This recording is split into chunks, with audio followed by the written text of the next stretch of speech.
Great. Thank you, Karen. That was really a fantastic session. And before I get started, I've been asked to quickly remind you about our breakfast tomorrow morning. It starts at 7:15. Deepa will be welcoming you to Cultivating Tomorrow's Trailblazers and managing that discussion.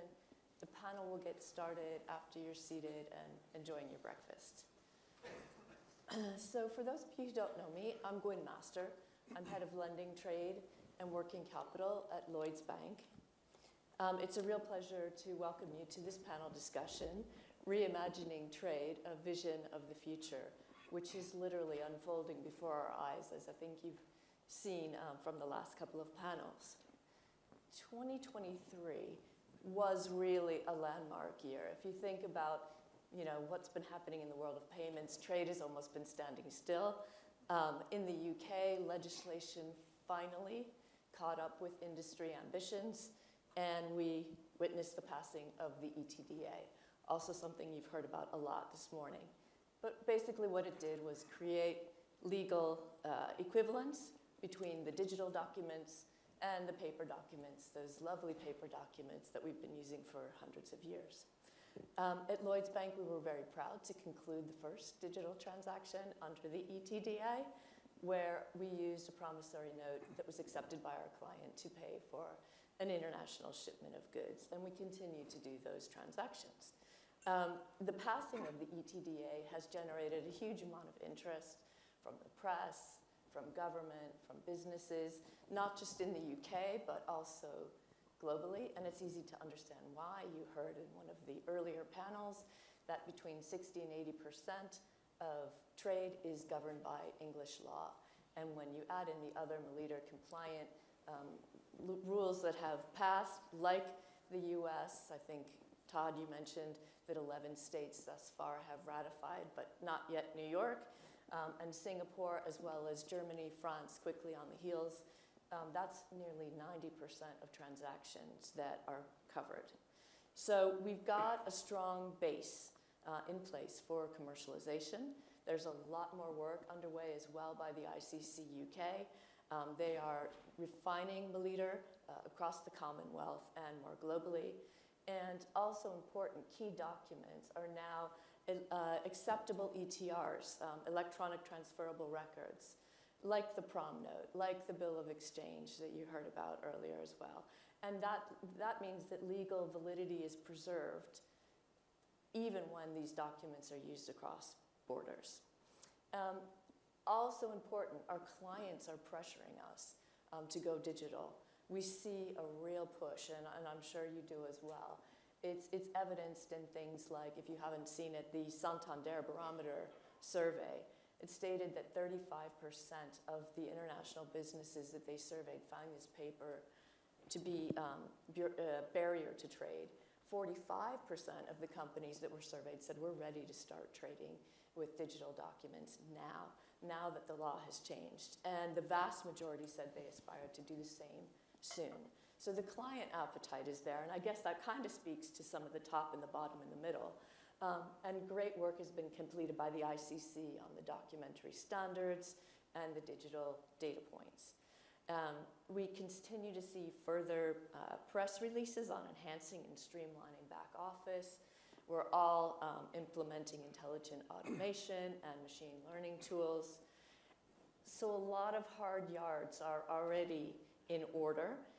That is quite remarkable. Having been in trade for the last 25 years, I can't think of a more exciting year in trade than 2023, and the energy across trade teams is really vibrant. Now, to be fair, there aren't a lot of digital transactions out there. Post the passing of ETDA, we haven't seen a lot of transactions. Initial concerns, in part, were due to the definition of reliable systems, which has been addressed. You heard earlier that the vast majority of bills of lading are still in paper format. It is now just over 2%. However, just a fraction of those are subject to EUCP. Similarly, we don't see much movement in data exchange, even though the ICC's URDTT rules are in place, they're not widely used. And finally, we heard about some of the platforms that have failed, some of the fintech initiatives that have gone under. But we're in the era of innovation and change, and these kind of failures are critical. They're so useful in terms of informing our next steps and our way forward, and the panel's going to hit on that. So we're really in, I think it was maybe not in these terms, but we're in chapter 1 of a very exciting multi-chapter story with a lot more to do. And that's why we have 3 leading lights who are going to really drive, who are already driving evolution towards digitalization. And they're going to provide some insights this morning or this afternoon, into the future. What's happening, and they're also going to suggest what we can do in 2024 together. So with no further delay, I'd like you to, if I can go to you first, André, could you just quickly introduce yourself and at the same time give a 2-minute version of your vision for the future of trade? Thank you, Gwynne, and great to be here at BAFT. I attended a lot of BAFT events over the years. Thank you, Gwynne, for the invite, and Todd. I'm an independent consultant since 2016. My past was with working for all of you, actually, at Swift, a colleague of Urs Kern. So working on multi-bank innovations has been the story of my life, if you want, focusing on payment innovations, low-value payments 25 years ago, and then more and more trade innovations. So I'm an investor in fintechs as well, so skin in the game, and really focusing on innovations and fintechs that are collaborating with banks, not fighting with banks. And I think that's the key for us in trade, is that most of the fintechs, if not the majority, are really willing to work with the banks, not against the banks. There's a big difference with payments, because in payments, indeed, this is quite different.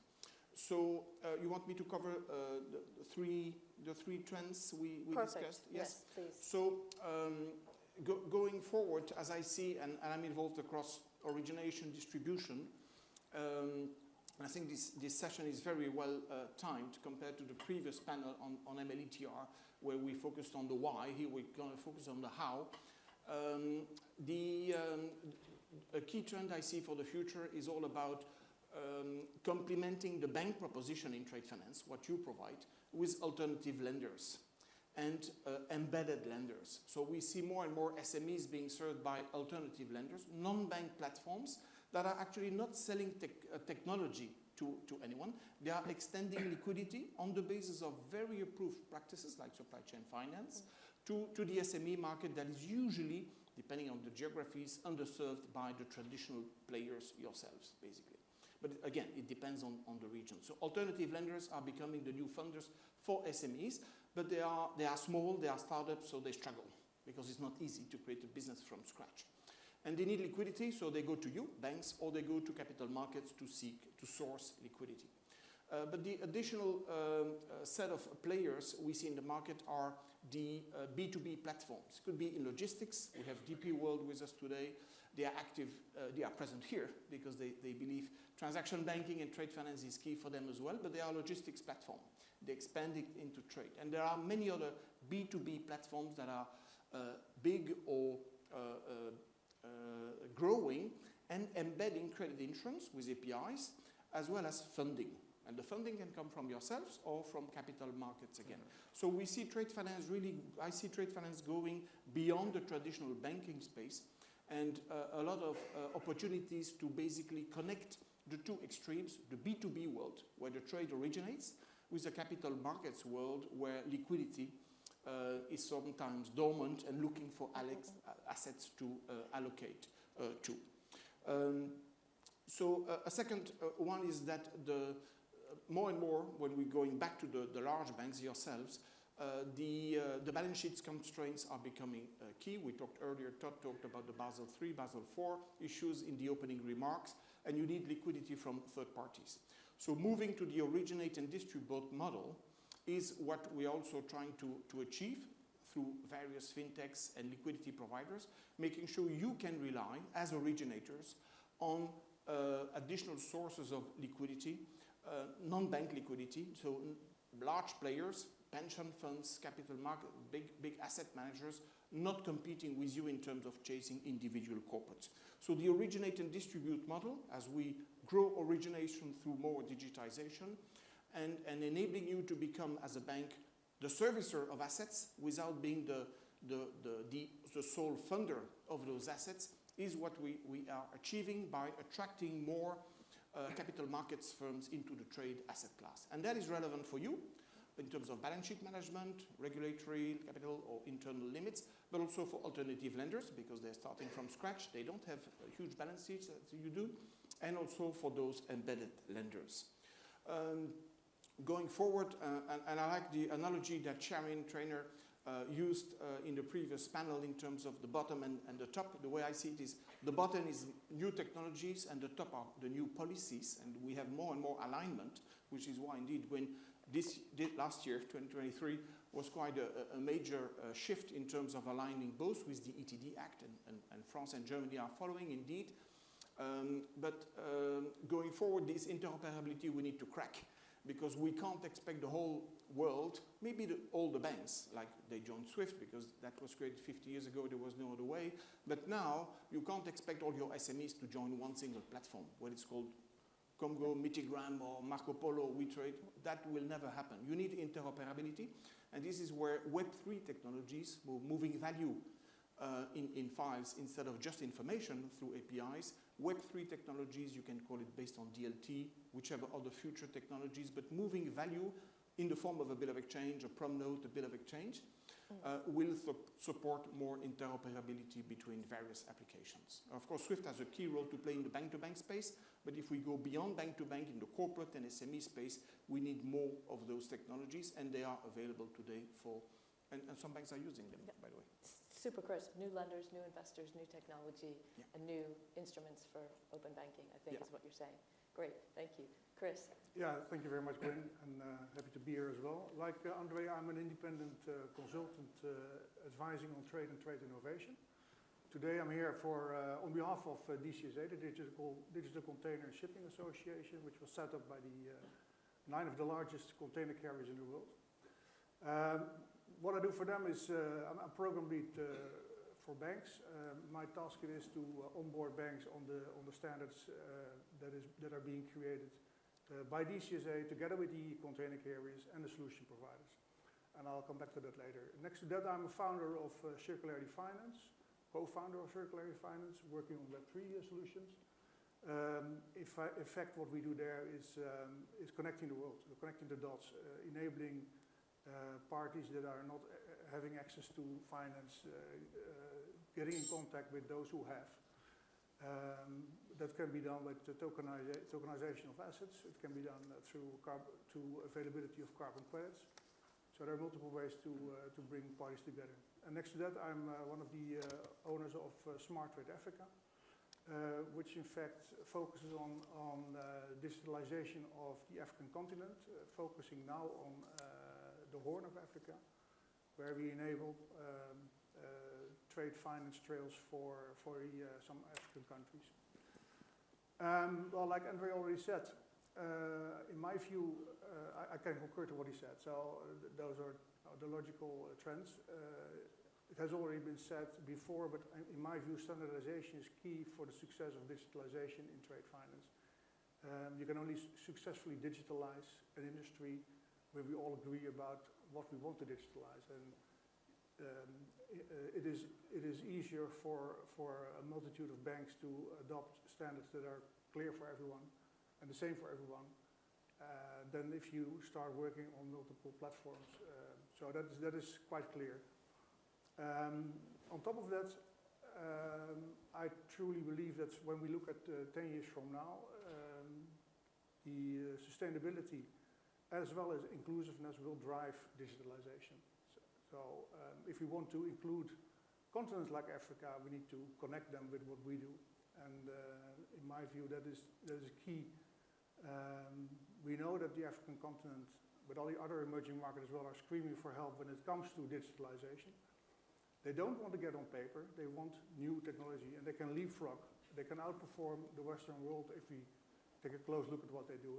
It's a long way to go, but they're clever people there, I know them, and they want to be sure that they're connected to our state of play. They want connectivity, they want independency, they want, in fact, connection to trade finance in a proper way. So we need to work on that, and only technology can help emerging markets to get closer to what we do. And I compare that distributed ledger technology or Web3 or whatever new technology will support that connectivity and ease the pain in those countries. Yeah, on top of that, when you look at the future of trade, there's a big risk, and it has already been mentioned before. The aging population, which is hampering our continuity, in my view, and I see a lot of talented young people, luckily. But when we look at the trade finance in general, the people who check documents and in the back offices, they usually get older, and we don't have them here. We need to be sure that what we know and what we've learned so far is being shared with the younger generation and be taken to the next ages, in my view.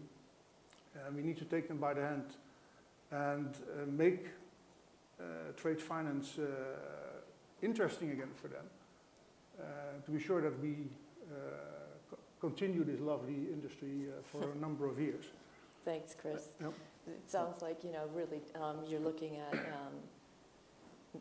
decentralization of finance, but also connectivity and interoperability are clear themes of what you have to say. And I hear database decisioning coming out as well as we look to onboard and include more participants in the trade world. Yep.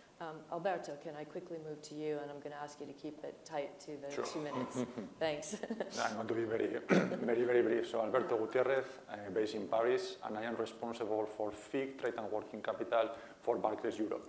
So the team and myself, what we do it is to sell, of course, and develop trade and working capital solutions for financial institutions like banks, but also to MBFIs. So I'm talking about insurance companies, reinsurance companies, private equities, private investments, and fintech. So my background is a little bit mixed. So prior to me moving to Paris, I spent around 11 years in London, where I have accumulated experience in the debt capital market, in debt structuring, leverage lending, and of course in trade finance. And then when we are talking about the future, well, I mean, certainly we have like a shared view.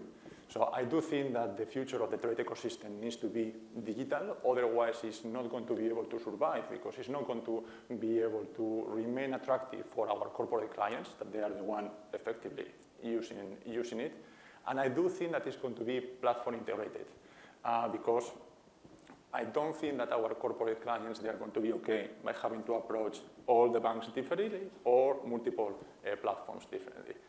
And on that, and there André is where we can disagree, I do think that there is going to be an increase in the competition. So I do think that because of this platform integration, there are going to be more and more players coming into the market, more finance suppliers, so to speak, and that is going to increase the competition among all of us, banks, but also MBFIs on the insurance side or the private investors side. And finally, I think that is going to lead to a polarization. So you are going to have a transactional plain vanilla business that is going to be fully commoditized. And then on the other side, you're going to have highly specialized niche players that they are providing specific solutions for needs that maybe they are not bankable, or they are difficult to be scaled, or they do have some exotic component. So we are seeing that happening already, and I do see that in the future that polarization is going to rise. Thank you. Great. So more connected and more decentralized, Yeah. it feels like, right? With new participants coming in and new providers of capital. Correct. Right. Great. Chris, I'm going to come to you, if that's okay. With all of this as a backdrop, the FIT Alliance has some pretty ambitious goals. You're looking to digitize 50% of the bills of lading by 2027, 100% by 2030. Yep. You know, what are some of the challenges that you're facing, and what can the banks here in the room do to ensure that you hit those targets? Yeah, thank you very much, Gwynne. I'm happy to hit that ground for this topic. Well, first I have to make a remark, because everybody's talking about 100% BL by 2030. As you know, DCSA which stands for the Digital Container Shipping Association, was founded by 9 of the largest container carriers in the world, and they represent about 70% of global container trade. So that's an important remark to make. So when we talk about 100%, we talk about their 100%. So it's the 70% of the market, which is still substantial. The ambition is a huge one.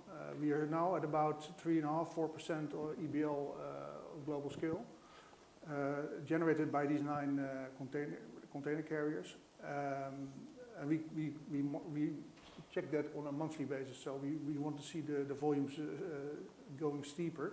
And we expect that it will be at least 5% halfway, or at least in the course of the second half of this year. It is a challenge, and we are talking to all stakeholders, and you're one of them. The banks are an important group of stakeholders that we need to get on board to make this happen. And I also know that the volume so far on the platforms or the solution providers you have in your own premises are quite low. So that needs to change. But I understand, I've been there before. Some colleagues of mine know that it's a challenge to get clients to digital. But we need to talk to them. And you can only increase your volumes on the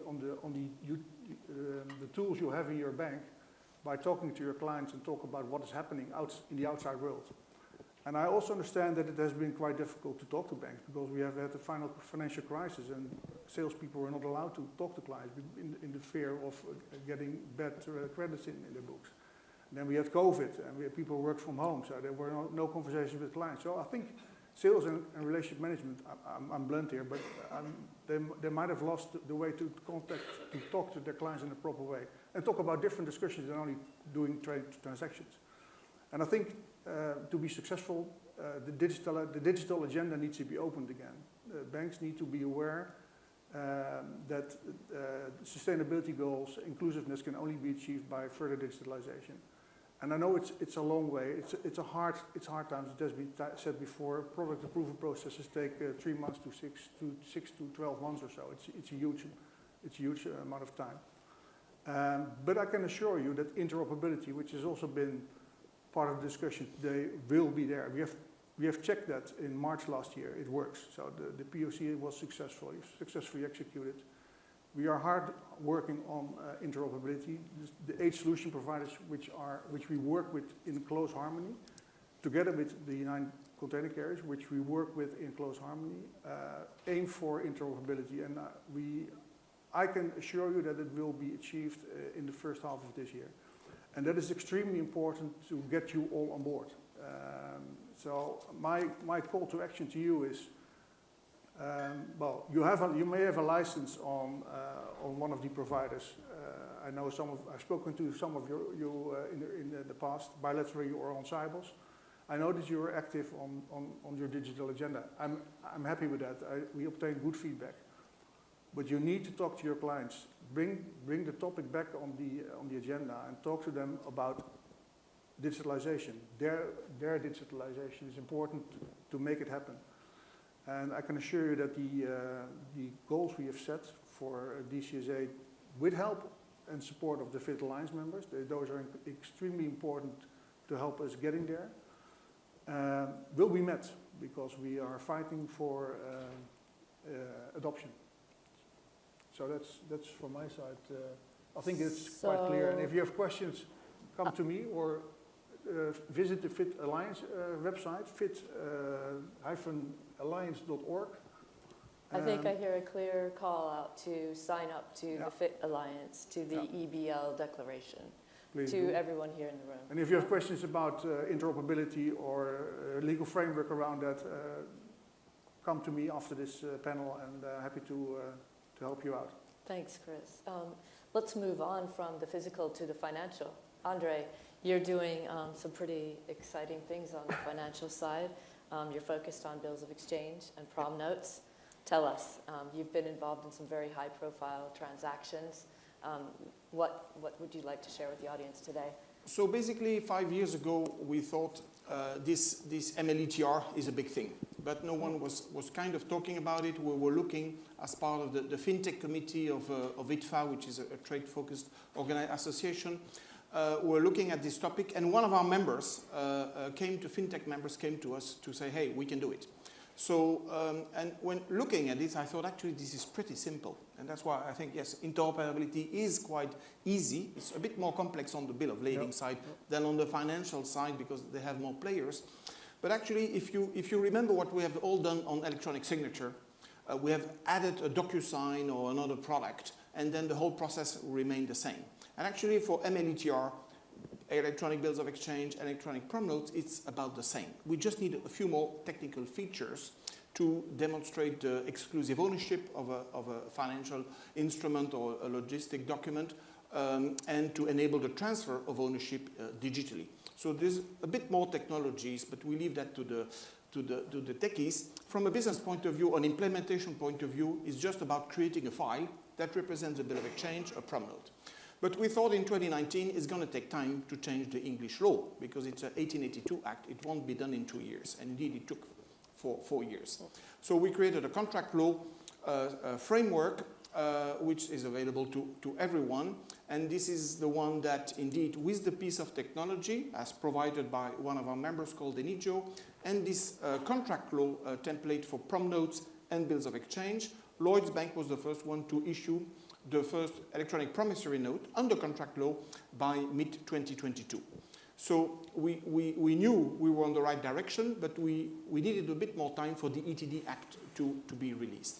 Of course, that then happened in September 20, as John said, 2023. And whether you want now to work on the ETD Act or on the contract law, it's up to you. But actually, the common law solution is now ready. And the same technology applies. This piece of technology called Enijo to basically create a digital asset representing the payment obligation, whether it's a prom note, a bill of exchange, or the title of goods on the bill of lading or warehouse receipt. So on the day of the ETD Act, Lloyds Bank created the first, indeed, prom note under the ETD Act. And we thought we can now do more, because we always want to do more and demonstrate how the model can scale. So we decided for 2024 to shift from a single bank model, as you see on the left-hand side of this slide, which we have done from the early beginning, where the originator holds the relationship with the buyer and the seller. We now are moving to a two-bank model. And this is work in progress, and discussions are going on between different banks, including Lloyds Bank and some correspondent banks. And what we really want to engage you on is this two-bank model, whereby, indeed, we reuse correspondent banking relationships. You have it. They cost a lot of money, but they are essential. They are not going away. So let's reuse them, those correspondent banking relationships. We have the ETD Act. We'll have the German law, the French law, other options. We have the ADGM law, Singapore law. So there are other options, but agree the English law is the main legal system. And I'm sure on the US side, indeed, there is also more options coming in terms of New York law. And let's digitize cross-border transactions under two-bank bills of exchange electronically. And this electronic bill of exchange is as easy as creating a file. You can create an electronic signature on a contract. You can create a bill of exchange on a file. You just need a piece of software that is representing this payment obligation and compliant with the ETD Act. You don't need more between the two banks. You could send a SWIFT message to confirm that this file is authentic and so on. If you want to have a bit of, we can certainly find a way to use SWIFT there for additional authentication if you want. But that's really the way we're going now, and the transactions we want to deliver. Of course, we continue to deliver single bank transactions on prom notes, the bills of exchange, but we know the scalability and interoperability on the financial products is to make sure that the two-bank model is enabled. In comparison to everything we have been involved with, we mentioned the failed initiatives, and I was part of some, indeed, on the SWIFT side. The big difference here is that it's much more simple than whatever we have tried to do in the past, because in the past we were focusing on conditional payment undertakings. We had to automate matching, and you know how critical how difficult it is to automate matching conditions and to have market acceptance on new ways to match payment conditions. Here with bills of exchange and prop notes, there's nothing to match. It's just an unconditional, irrevocable payment undertaking under common law, represented by a file that you can share with your correspondents and with your clients over any channel. So on the financial products, that's our plan developed at Cybos in 2023, put in action at the end of last year, and we will soon deliver the first 2 bank transactions on electronic bill of exchange. But the key is not to be the first one. The key is to make something scalable and involve as many of you as possible in that model. So we are demonstrating that through what we call the D&I initiative, which is a working group, a community of like-minded bankers and corporates and tech providers focusing on this, some lawyers as well. And of course, that working group is open to everyone to try out transactions. And that's how we think we can demonstrate how important this ETD Act is for our clients in the end. Fantastic. And I have to say it's really energizing working with you on this, and I think for some of the other banks in the room as well. And there's a real call out here, join the D&I. Yeah? Great. Alberto, there's a question here on the screen, and it gets to, I think, what we want to talk about. Given the enhanced legal framework, is it time to bring back failed tech platforms? And I'd like to ask you a little bit more about that as we move ahead. But first, before we get into that, can you, one question on digitalization of trade and machine learning, what we see happening in the AI space. Are there more use cases than what we see today? We're digitizing our doc check, we're automating our doc check and making things simpler, faster.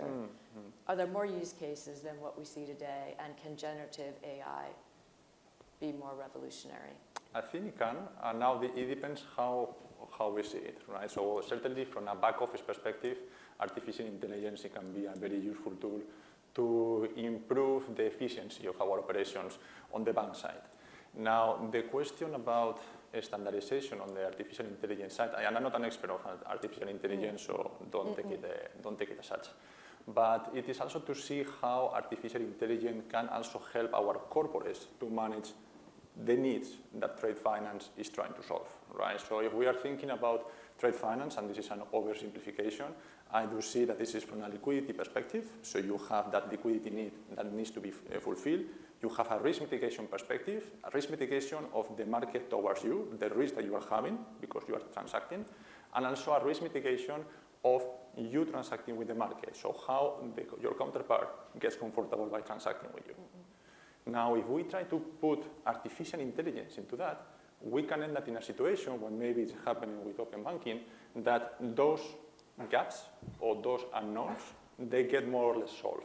And that was back to my previous point of saying, well, that can end up into a polarization where you are going to have plain vanilla transactional business fully commoditized because everyone knows what they need and they are able to more or less isolate those risk management and liquidity needs very clearly. And then on the other side, you need to have highly specialized people, highly specialized players, very flexible, that they are going to be able to fulfill those gaps that maybe artificial intelligence is not able to fulfill. No. And what about the question here on the screen? Is it time to bring back those platforms, or maybe another way to ask the question is, what lessons have we learned from those platforms? That's correct. And how is it impacting our way forward? So I think that I am fully agree of what the previous panelists were saying. I think that there were 3 main challenges that prevent those initiatives to really progress. No? So from one side, it was their approach that they were having, that maybe was too vertical in trying to fulfill or to solve specific pieces of the letters of credit puzzle. And then in a market that is highly fragmented, where you have multiple stakeholders playing into, trying to scale the solution is very complicated because everyone needs to be fully on board, fully operationally ready, and then for those solutions to really be able to gather the volumes and the critical mass that they do require. So that is a challenge that I don't know if the regulatory change can address at this moment in time. Then there was the question about interoperability that you were referring, no? And interoperability from a technical standpoint about okay, so if the solution or if the aim it is to replace a way of connection, a way of messaging, right now is paper, what is going to be the alternative? Well, the alternative needs to be global, it needs to be fully integrated, and it's most especially it needs to be fully trusted by everyone. Like if I am receiving a message, I need to know that the message is good, that the information is valid, and that the person who is sending me the message to me is also the person who is claimed to be. So that interoperability was a main challenge. And then, of course, the legal interoperability about the different regulation or the lack of regulation that now is more or less been solved. It was a challenge. So to the specific question, because I don't know if WeTrade is going to be able to solve the situation or is going to allow for NBFIs to enter into the market, I think the question is more about are they going to be able to fulfill or to kind of like bypass those challenges at this moment in time? And that's more an open question. It sounds like you're very aligned with Andre. Yeah, we're not creating new instruments or hybrid instruments, using existing instruments. Interoperability is going to be key. No closed ecosystems. And we're not boiling the ocean, creating a new end-to-end. Is that about summarized? Yeah. Great. I guess more on generative AI. Andre, do you have any views on what that's going to do for us in the future? Yeah, the Gen AI is quite interesting. It's recent in terms of the buzz it has created, but of course the technology has been there since a long time. It can help in the back office for doc checking, indeed. But all the magic the industry was expecting from DLT has not happened, because DLT is a piece of infrastructure, like a notary. However, on the Gen AI side, when we're looking at fraud issues, compliance issues, and knowing what we are unable to know as human beings, this is where Gen AI is expected to deliver some magic for us. So I would really expect the impact to be in document scrutiny. I mean, you have a lot of vendors, TradeStream is here, I see Moshe. You have a lot of vendors focusing on this because it's a firm use case in the back office, but the fraud and credit analytics is where we can expect more from Gen AI to deliver things that humans or traditional technologies, as we have implemented over the last 50 years, cannot deliver what Gen AI can deliver. So magic will come from there. Fantastic. I'm going to try and wrap up because the time has kind of gotten away from us. For each of you here today, BAFT is going to dig even deeper into what we've discussed today, into practical examples and developments on Moderator.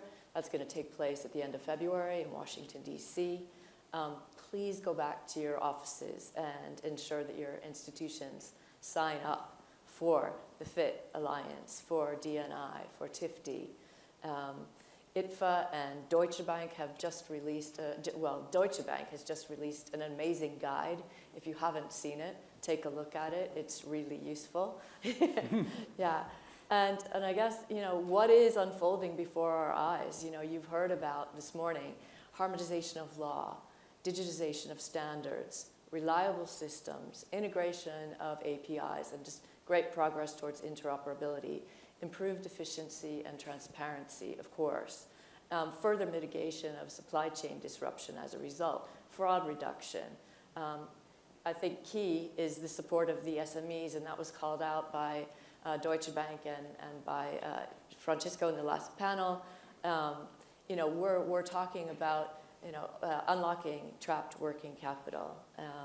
We've talked about alleviating our workloads in the back office, thanks to players like TradeStream and TradeSun, ClearEye, and looking at generative AI to deliver even more magic. So I think in summary, what does it mean? Of course it means simpler, faster, cheaper, more efficient, more transparent, safer, but it's really about unlocking that trapped working capital for those companies, and that means growth and prosperity. So what's the call to action? It feels like there's no call to action to create a new way of working, to disrupt or ignore what you already do today, the processes that you have in place, but to continue to put clients at the center. And I think, like the call out in the ESG session, it's all about collaboration and joining these amazing industry groups like BAFT, ITFA, the ICC, the DCSA, to pull all of this together. So thanks very much to our panel, Thank you. Alberto, Chris, Andre. Thanks very much.